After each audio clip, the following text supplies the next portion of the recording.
Assalamu alaikum wa rahmatullahi wa barakatuh. Bismillahir rahmanir rahim. Bonjour à tous et à toutes. Nous allons traiter très rapidement de la question de l'islamophobie politique et idéologique. La question des origines ou des causes de l'islamophobie, nous traiterons ça, Inch'Allah, dans une autre vidéo plus tard.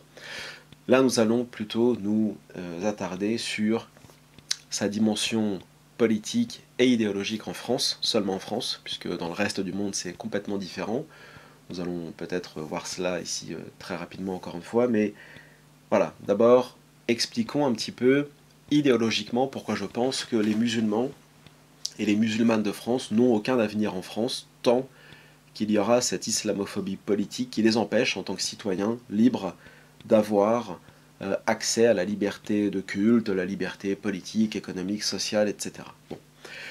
Toujours pareil, il faut aussi reconnaître, c'est aussi l'aspect dont il faut parler également, il faut aussi reconnaître que les musulmans ont aussi des efforts à accomplir pour se faire accepter dans une société quelle qu'elle soit, et donc cela prédispose de sacrifier parfois certaines interprétations radicales et complètement farfelues que certains ont encore dans notre communauté, et aussi cela prédispose d'avoir un islam bien compris, que l'islam soit conservateur, que l'islam soit le haqq, et ainsi de suite, c'est une chose.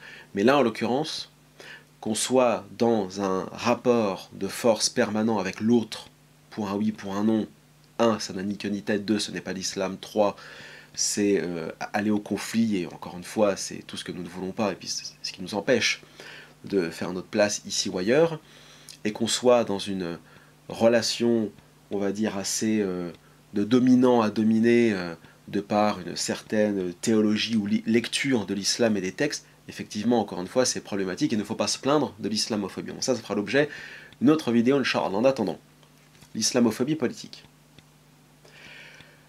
D'abord en France, historiquement, en tant que Français de souche ayant été d'extrême droite par le passé, je peux témoigner ici que historiquement l'extrême droite en France d'après-guerre, je dis bien d'après-guerre, c'est très important de replacer les choses dans leur contexte, en termes de date, en termes d'idéologie, etc., a été relativement provocatrice, beauf d'un point de vue culturel, et dans un excès, on va dire, de langage, parfois totalement inutile.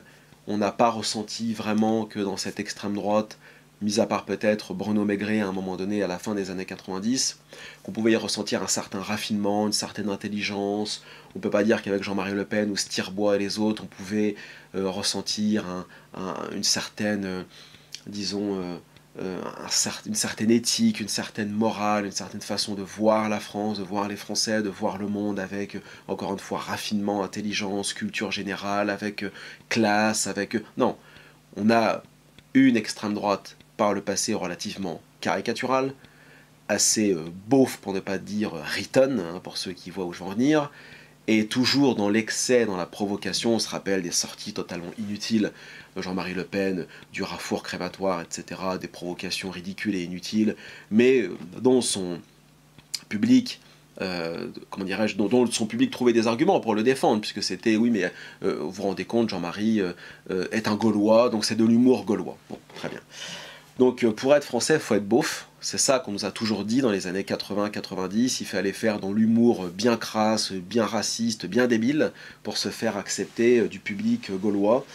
Alors après, là peut-être qu'il faudra faire une analyse, disons, sociologique et anthropologique du petit peuple de France et des Gaulois pour comprendre qu'effectivement les Gaulois ne sont pas des Germains, les Germains ne sont pas des Nordiques et ainsi de suite. On voit quand même que le traitement de l'islam ou de l'immigration dans les pays du reste de l'Europe et de l'Occident est quand même complètement différent. Je ne dis pas qu'il n'y a pas d'islamophobie, de haine, de racisme, etc. Mais dans l'absolu, on voit quand même qu'il y a un traitement tout à fait différent. Il y a un certain raffinement, un certain respect, une certaine tenue dans les débats et ainsi de suite qu'on n'a jamais eu en France dans les années 70, enfin d'après-guerre en fait. Voilà, jusqu'à très récemment, mais ça c'est un autre problème. Pourquoi très récemment l'extrême droite, entre parenthèses, a changé son fusil d'épaule? Ça, ce sera la troisième partie de la vidéo. Donc on avait une extrême droite relativement beauf, agressive, provocante, débile à mon sens, qui fait que moi-même, en tant que jeune petit facho dans les années 90, je ne m'y retrouvais pas. Du coup, dans ma famille, on a plus commencé à à s'intéresser à Bruno Maigret en 98, qui avait plus de classe, qui était un énarque diplômé, qui savait s'exprimer correctement, qui savait se tenir et se comporter dans les débats, et qui avait un vrai projet politique, contrairement à Le Pen, qui était là pour s'amuser, qui était là pour faire des provocations répétées qui menaient à rien, si ce n'est qu'à ce que le parti ne dépasse pas les 15%. Bon. Surtout, le discours qui était tenu était excessif autour de l'immigration et de l'islam. On peut être contre l'immigration comme on peut être islamophobe, mais là, en l'occurrence, c'était toujours surjoué, c'était toujours dans l'excès, et ça faisait fi des libertés individuelles. C'est-à-dire la liberté de culte, la liberté de parole. Jean-Marie Le Pen a revendiqué le droit à la parole pendant des années après tous les procès qui s'est pris dans la figure, et c'est tout à fait respectable. Mais d'un autre côté, il tenait des propos qui étaient contraires à la liberté de culte. Et moi, je suis personnellement, ici et dans tous les pays du monde entier, je le dis, je le répète pour tous les couillons qui ne m'auraient pas compris, ici et dans tous les pays du monde entier, pour la liberté de culte. Voilà. Comme ça, je laisse islamistes et crétins d'extrême droite venir m'insulter, me dire que c'est du coufre ou du cosmopolitisme, mais moi je défends la liberté de culte partout. Je pense que c'est un droit fondamental, cela fait partie des droits de l'homme, et cela fait partie des éléments de base d'une démocratie. Dire on ne peut pas accorder la liberté de culte aux uns et aux autres, eh bien pour moi ce n'est ni du fascisme ni du nazisme, parce que si on reprend l'histoire du fascisme et du nazisme, on n'a pas vu ça, déjà d'une, et surtout, pour moi c'est du communisme. Clairement, empêcher les êtres humains d'exprimer librement leur foi, leur culte, c'est du communisme. Voilà, c'est du bolchevisme mental, c'est tout. Donc, les Américains aux États-Unis ont une constitution libertaire, libertarienne d'une certaine façon, et de garantie des droits humains les plus fondamentaux et de liberté de culte. C'est un pays historiquement WASP, blanc, protestant, voire même. Et pour autant, ils sont anticommunisme réel, contrairement à Le Pen qui se prétendait anticommunisme rabique, secondaire, tertiaire, machin, enfin tout son délire. Sauf que dans les faits, voilà, ils voulaient empêcher les musulmans d'exprimer librement leur culte, et pas que les musulmans d'ailleurs. Donc, au final, c'est du communisme. Je veux dire, empêcher des citoyennes de porter un voile, ou des croyants d'avoir une mosquée, ou une barbe, ou un qamis, ou je ne sais quoi, qu'on soit pour ou contre, encore une fois, vous me connaissez, vous savez très bien que je suis un réformiste, mais de ce point de vue-là, voilà, je veux dire, la liberté de culte, ça ne se négocie pas. Négocier la liberté de culte, c'est du communisme. C'est tout, c'est du communisme. Voilà, c'est du laïcisme communiste, c'est du Jules Ferrisme, c'est du Ferdinand Buissonisme, c'est du léninisme, marxisme, trotskisme, enfin, voilà, clairement. Bon. Donc, ça, c'est la première des choses. Et cette extrême droite a perduré jusqu'à, très récemment, jusqu'à ce que Le Pen et les autres quittent le navire, puisque l'âge et ensuite peut-être le manque de pognon aussi. Enfin, on a eu ensuite toute une série de réseaux de sionards débiles, des gens de droite, des cosmopolites, des fraudo-marxistes, des gauchistes, des progressistes, des gens qui venaient de partout juste après les attentats du 11 septembre, qui avaient très peur d'un seul coup de l'islam et des musulmans, et je peux le comprendre bien évidemment. Je veux dire, quand on regarde l'état du World Trade Center à un moment donné, on ne peut que se demander est-ce que cette communauté est tout à fait pacifique. Forcément, si on prend les attentats du 11 septembre dans son aspect littéraliste. Bon, 20 ans après, nous avons revu un peu la lecture des faits, et je dois dire que les Américains, encore une fois, voilà, je suis très radical sur la politique américaine extérieure, c'est une politique criminelle, néo-impérialiste, terroriste, colonialiste, tout ce qu'on veut, intérieurement, à part quelques petits éléments que j'ai à reprocher aux Américains, dans les faits, c'est une société de liberté, je n'ai rien à reprocher à ces gens-là. On a souvent dit que les Américains étaient des crétins, ils sont quand même les premiers dans l'histoire moderne à avoir remis en cause les attentats. On a vu personne en France ou en Europe remettre en cause les attentats du 11 septembre avant les Américains, ce n'est pas vrai. C'est pas la peine de venir me parler ici de Thierry Besson ou d'autres. Il y avait déjà des ingénieurs et des chercheurs aux États-Unis, quasiment le jour même, qui n'étaient pas d'accord. Donc ce n'est pas une société de crétins. Les États-Unis d'Amérique, il y a une liberté d'expression, il y a une liberté de culte, il y a une liberté de pensée, une liberté économique, politique, sociale, culturelle et même raciale pour ceux qui sont racialistes. Ce qui est dommage à mon sens, mais enfin voilà, encore une fois, ça fait partie aussi des libertés qu'il n'y a pas en France et dans le reste de l'Europe. Donc voilà, on ne peut pas nous comparer à ces gens-là. Je suis désolé, ils ont une constitution, des amendements, etc., qui fait qu'ils ont des libertés que nous n'avons pas, et que nous n'aurons peut-être jamais en fin de compte. Et d'ailleurs, ils sont en train de faire marche arrière aujourd'hui par rapport à la question du progressisme, mais ça c'est un autre sujet. Donc les Américains, effectivement, après les attentats du 11 septembre, on a vu émergé un certain nombre de groupes et d'individus voilà, très islamophobes qui se sont fait embarquer par les néoconservateurs. Donc, on rappelle très rapidement qu'est-ce que le néoconservatisme. C'est un courant de pensée américain, entre parenthèses, je mets les parenthèses, qui considère qu'il faut intervenir partout où il y a des méchants. Bon, moi dans les faits ça ne me dérange pas, je suis pour qu'on intervienne pour défendre la veuve et l'orphelin, c'est un discours totalement islamique et coranique. On reprend les versets du Coran, défoncer les tyrans, les criminels et les terroristes partout sur Terre, mais c'est 100% islamique, il n'y a pas de problème. Donc l'extrême droite française par exemple historique qui prétend le non-interventionnisme, c'est tout le discours d'Alain de Benoît, etc., sont des crétins, à mon sens, puisqu'on ne peut pas dire qu'on n'intervient pas pour venir en aide à des gens qui se font massacrer ici ou là, à l'autre bout de la planète. Quand on a une armée puissante, le minimum, c'est d'un point de vue humanitaire d'intervenir et d'aider des gens à se sortir de cette situation, sauf que c'est pas ce que font les Américains. C'est jamais ce que font les Américains. Les Américains, ils interviennent sur un motif démocratique et humanitaire, puis après ils restent et ils partent jamais. Et puis on sait très bien ce qu'ils font. Bon.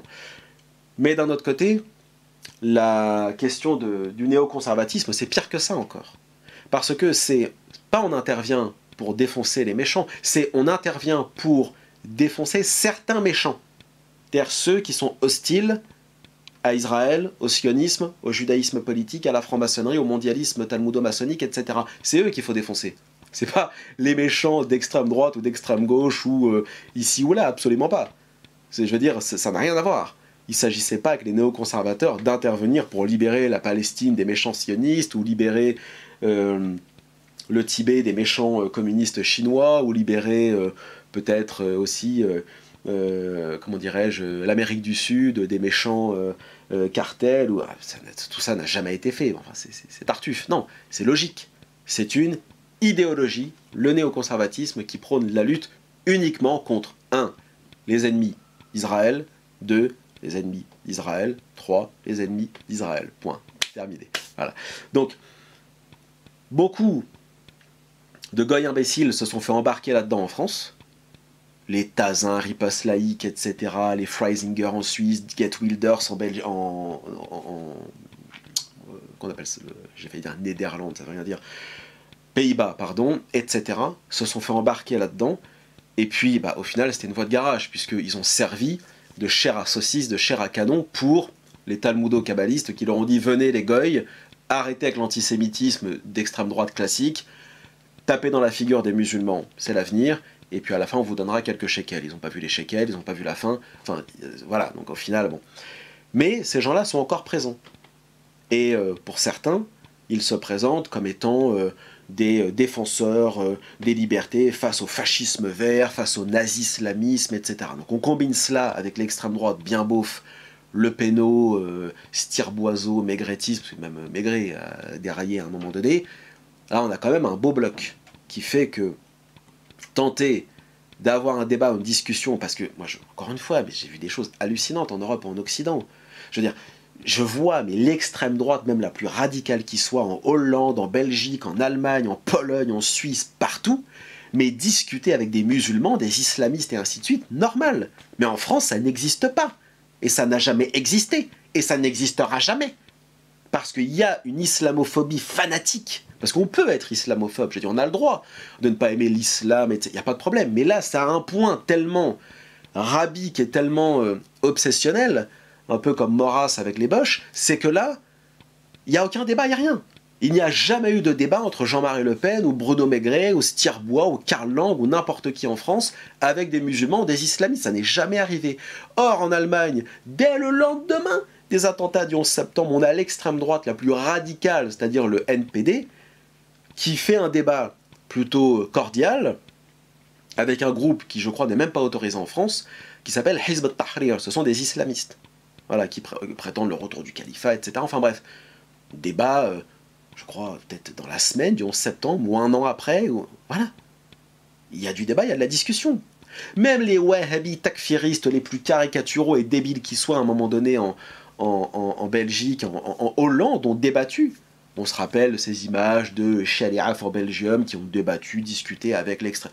Enfin, c'est incroyable. Il n'y a qu'en France que ce n'est pas possible. En France, il y a une hystérie autour de l'islam et des musulmans, on nous colle toujours une espèce de dinde farcie, féministe, débile, sûrement lesbienne en plus, qui vient sur les plateaux d'extrême droite, hein, avec les cheveux longs, lisses, blonds, aux yeux bleus, qui vient nous dire toujours « Mais monsieur, c'est la France, c'est la démocratie, etc. » On nous colle des starbés comme ça à chaque fois, et il n'y a pas de débat. Il n'y a même pas de discussion. Et même avec le Philippot, le Dupont-Aignan, il n'y a aucune discussion possible. Ces gens-là ne veulent pas discuter avec les musulmans, ne veulent pas discuter avec les islamistes. C'est inconcevable pour eux. Or, dans tous les pays d'Europe et d'Occident, ça fait 20 ans que c'est fait, minimum. Pour eux, c'est devenu banal. En Angleterre, on débat même avec le pire du pire.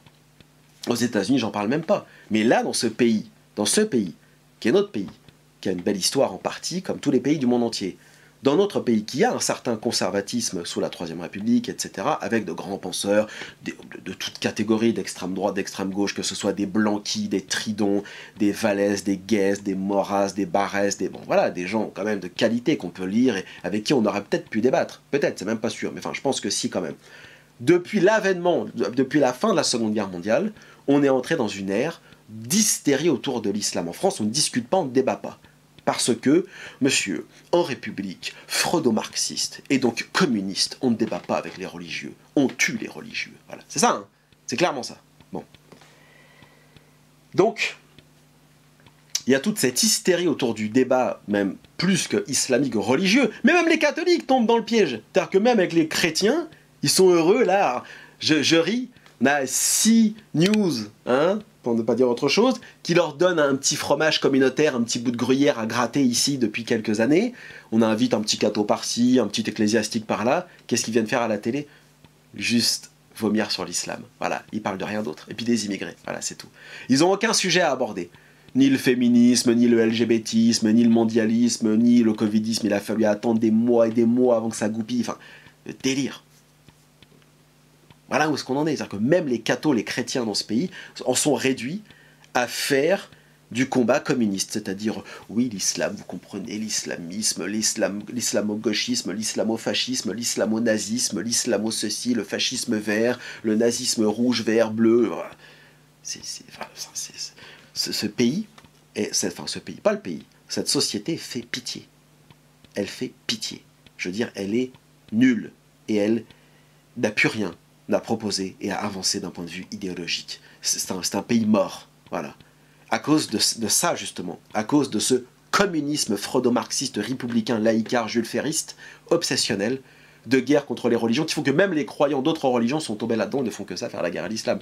Sans parler, bien évidemment, de la domination sioniste en France, où on dit à quiconque veut bien l'entendre, si vous voulez passer encore à la télévision, vous tapez dans la figure des musulmans, de l'islam, etc. D'ailleurs, les propos d'André Berkoff, parce que les crétins s'étonnent qu'André Berkoff, en fin de compte, ait chanté Israël vaincra, Israël vivra, il n'y a pas longtemps, dans un concert, et ainsi de suite, mais vous êtes des crétins. Vous êtes l'extrême droite la plus crétine du monde entier. Je veux dire, mais qu'espériez-vous de gens qui ont soutenu la guerre en Irak, la guerre en Afghanistan, qui ont toujours été sionistes, qui ont toujours été cosmopolites, qui n'ont jamais tenu un mot de travers envers le fraudomarxisme, envers la pédophilie de réseau et ainsi de suite. Ils se réveillent maintenant, non pas pour vous faire plaisir, mais comme ils l'ont dit, plutôt pour vous contrôler et pour faire en sorte que vous ne débordiez pas dans les débats, parce qu'il y a effectivement une recrudescence, et ça c'est positif par contre, avec les nouvelles générations d'idées conservatrices et réactionnaires. Et c'est là où on arrive, nous, bon, moi, c'est un peu fichu mon âge, mais les jeunes musulmans à discuter avec des jeunes petits fachos d'extrême droite actuels. Là, effectivement, il y a quelque chose qui se profile qui est déjà plus intéressant. Mais avec tous les boomers et ceux d'après, d'extrême droite, c'est fichu. On n'y arrivera pas. Et le dernier réseau, et on s'arrêtera là, qui fait que l'islamophobie est là, et que les musulmans n'arriveront pas à progresser pour leur liberté individuelle, parce que certains pensent peut-être qu'on a d'autres choses en tête. Moi, je n'ai que en tête ma liberté. Moi, je pense que la liberté, c'est fondamental. Pas de liberté, pas de vie, pas d'avenir. C'est tout le réseau progressiste, freudo-marxiste 2.0, cosmopolite 2.0, et, disons, donc pro-LGBT, féminisme, enfin, tous les trucs délirants que vous voyez aujourd'hui, hein, les YEL, les binaires, non-binaires, enfin tout un tas de termes que j'ai dû apprendre par cœur là très récemment, puisque moi-même j'ai été complètement grand remplacé sur le sujet. Donc tout ce réseau-là, qui est porté depuis 6-7 ans maintenant par Macron, par le macronisme en quelque sorte, et tout ce qu'il y a autour, je n'ai jamais vu un gouvernement aussi composé de gens faire des coming out, jusqu'à ce que j'ai vu ce matin, avec la ministre, et ainsi de suite. Il n'y a que ça. Il y a une poussée d'un seul coup de propagande LGBTiste, freudo-marxiste, cosmopolite, inclusif, yéliste, binériste, non-binériste, etc. en France, depuis l'avènement de Macron et de Brigitte Trogneux. Hein, bon. Ce réseau-là, au nom des libertés, au nom du progressisme, voit dans l'islam une religion d'extrême droite. Alors, l'ironie du sort, c'est que on n'aura jamais réussi à débattre avec l'extrême droite ou discuter avec elle ou essayer de tisser des ponts en France, malheureusement. Jusqu'à même les catho-intégristes de Civitas, etc., qui tantôt ils nous serrent la main, tantôt ils nous poignardent dans le dos, parce que voilà, c'est des bouffons, excusez-moi l'expression, mais je trouve quand même. Et là, récemment, le gang cosmopolite, qui lui grand remplace tout le monde, enfin le gang macrono, kabbaliste, on va l'appeler comme ça, avec sa réforme, on va dire, du freudo-marxisme ancien, qui n'était pas assez progressiste en fin de compte, pour aller vers comment dirais-je, tout le délire actuel, donc inclusif, combiniste, etc. Donc là, on a atteint un nouveau niveau. C'est la refonte et la mise à jour du vieux logiciel républicain classique d'après-guerre. J'ai bien dit d'après-guerre, hein, parce qu'il y a la République avant-guerre. Ah oui, c'est important ça aussi. Et la République d'après-guerre. Bon. Comme on n'aura jamais tissé de lien avec l'extrême droite classique, là aujourd'hui, c'est nous l'extrême droite. L'extrême droite a disparu, elle a été grand remplacée. Marine Le Pen a mis le coup de grâce. Désormais, le Front National, enfin le Rassemblement National, pardon, n'est plus qu'un parti gay-friendly, cosmopolite, métissolâtre, etc. Bon, sachant que moi, le métissage, ça ne me pose aucun problème, mais là, ça arrive à un tel degré d'obsession, là aussi, qu'on se demande si c'est une liberté ou si c'est un projet politique, on ne sait pas trop. Hein, bon. Et c'est devenu un parti ouvertement lui-même progressiste, donc qui a abandonné tous les fondamentaux qui étaient les siens, sous Jean-Marie Le Pen, Stirbois, Maigret, etc. Bourneau-Gollnisch et ainsi de suite. D'ailleurs, qu'est-ce qui reste au Front National? Personne. Donc plus d'extrême droite, elle a été massacrée. Qu'est-ce qui reste? Il reste le gang cosmopolite ancien, c'est-à-dire République d'après-guerre, et le néo-gang. Et alors là, ils s'affrontent. Alors j'adore. La baston est magnifique. Ça s'entretue. Donc il y a les réseaux Valls, les réseaux Macron, il y a les réseaux Marianne, les réseaux et ainsi de suite. Là, très récemment, j'ai vu cette guerre entre, d'un côté, tous les réseaux d'Ilkra d'un côté versus d'Ilkra pas assez progressiste. C'est magnifique. Haqallah Jalla wa Ala, j'adore. C'est magnifique. Encore. Je m'assois, je prends mes popcorn et j'observe les freudo-marxistes s'entretuer. J'ai l'impression qu'on est en 1940 en URSS, la guerre entre d'un côté les staliniens et les trotskars, jusqu'à l'assassinat de Trotsky en 1940 à Mexico. C'est parfait. C'est tout ce qu'on voulait. Bon. Non mais sérieusement, là on a atteint un tel niveau de progressisme avec ce régime d'occupation qui n'est pas la République classique, qui n'est pas la démocratie, qui n'est pas la liberté, qui n'est pas non plus le conservatisme que nous défendons, qui fait que la voix, la parole musulmane est incapable de s'exprimer. Elle ne peut pas s'exprimer avec la beaufrie du passé, avec les réseaux sionisto, mondialisto, néocons qu'on a cités, et alors là le réseau macrono-cosmopolite, c'est impossible. Il n'y a pas d'avenir pour les musulmans en France. Parce que ce bloc-là, il est massif. Ce qu'il faudrait, pour qu'on commence à émerger, à se faire respecter, à pratiquer librement notre culte et être traité comme n'importe quel citoyen, sans caricature et ainsi de suite, ce serait qu'on ait un parti ouvertement démocratique, libertaire, et en même temps conservateur. Ce que les Américains appellent les libertarians ou les paléo-conservateurs, etc. Voilà, ce qu'il nous faudrait, c'est ça. Et un parti qui accepte tout le monde, qui accepte aussi bien les chrétiens que les musulmans, que les athées, mais sur une base à la fois libertaire, démocratique, et en même temps conservatrice. Conservatrice, entendons-nous bien, il ne s'agit pas ici de refaire la France de Vichy, ou voilà, mais retourner avant la folie progressiste actuelle serait pas du luxe. Voilà. Sur ce, barakallahu fikum, wa salamu alaykum wa rahmatullahi wa barakatuh.